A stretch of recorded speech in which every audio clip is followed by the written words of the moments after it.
With news to you کے ساتھ میں ہوں صدیق ساجد، اور اس وقت میں راولپنڈی کے بازار ڈوک کالا خان میں موجود ہوں۔ آج کل آپ نے دیکھا ہے کہ بہت سی جو اشیاء ہیں ان کی قیمتوں میں اضافہ ہو چکا ہے، لوگ بڑے تنگ ہیں، عوام تنگ ہیں اس بڑھتی ہوئی مہنگائی کی وجہ سے۔ چینی کی قیمتیں وہ کنٹرول نہیں ہو رہی، آٹا، گندم، یہ وہ چیزیں ہیں جو عوام کے روزمرہ کے استعمال کی ہیں۔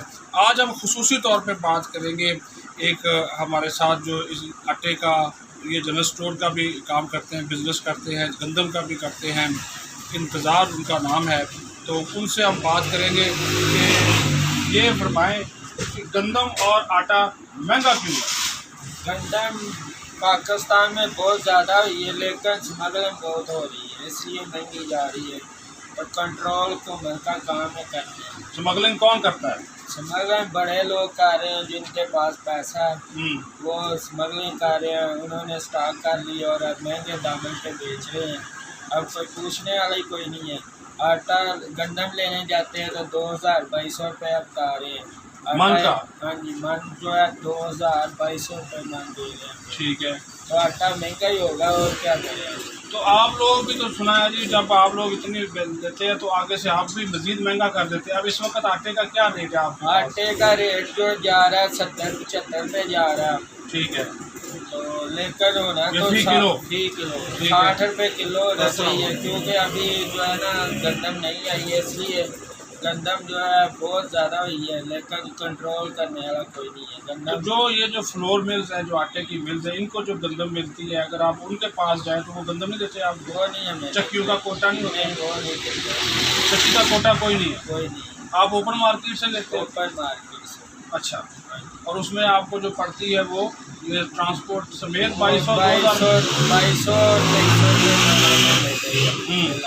ٹھیک ہے، وہ 2500 کی پڑ جاتی ہے صفائی وسائی کا۔ یہ اسمگل کہاں ہوتی ہے؟ افغانستان ہوتی ہے؟ افغانستان جا رہی ہے، اور یہ کشمیر جا رہی ہے، سندھ جا رہی ہے، اس طرح لوگوں نے چھپا لی ہے بہت زیادہ۔ کرونا بعد لیا سب لوگوں نے اسٹارٹ کر لیے، بڑے لوگوں نے، چھوٹوں کا ملتی نہیں ہے مہنگی۔ آپ یہ کہہ رہے ہیں کہ جو اس بزنس میں بڑے بڑا کام کرتے ہیں وہ انہوں نے اس کو انہوں نے اسٹور کیا ہوا ہے، پھر وہ اسمگل کرتے ہیں، ہاں جی بالکل، وہ مہنگے داموں پہ بیچ رہے ہیں۔ اور اسی وجہ سے قیمتیں بڑھتی ہیں۔ ہاں جی، چینی کا کیا ریٹ ہے آپ کی دکان؟ چینی کا 85 روپے ریٹ ہے، اچھا، تو مل رہی ہے ہمیں 94 روپے دے رہی ہے، کیا مطلب؟ 94 روپے ہمیں مل رہی ہے۔ آپ کہہ رہے ہیں 85 گورنمنٹ کا ریٹ ہے، آپ کتنے کی بیچتے ہیں؟ 95 روپے دے رہے ہیں، 85 روپے دے رہے ہیں۔ اچھا، نہیں آپ کم قیمت پہ دے رہے کم دے رہے ہیں، وہ کہہ رہے ہیں جی چھاپے پڑیں گے، یہ ہے اس لیے۔ ہیں؟ تو کوئی چیکنگ کا کوئی سسٹم بھی فوڈ والے نہیں آتے ادھر چیک فوڈ کرنے؟ والے آتے ہیں، لیکن وہ کرتے ہیں، لیکن منڈی میں جائیں نا، ادھر کیا کریں گے، منڈی میں جانا چاہیے، ادھر تو ہم لے کے آتے ہیں، مہنگی ملتی ہے، منڈی میں جانا چاہیے۔ تو جو لوگ آتے ہیں وہ چیزیں لینے کے لیے وہ بڑے تنگ ہوتے ہیں، وہ کہتے ہیں یہ آپ بہت مہنگی چیزیں دیتے ہیں، تو آپ کا پھر آگے سے جواب کیا ہوتا ہے؟ پیچھے سے مہنگی ملتی ہے؟ پیچھے سے مہنگی ملتی ہے۔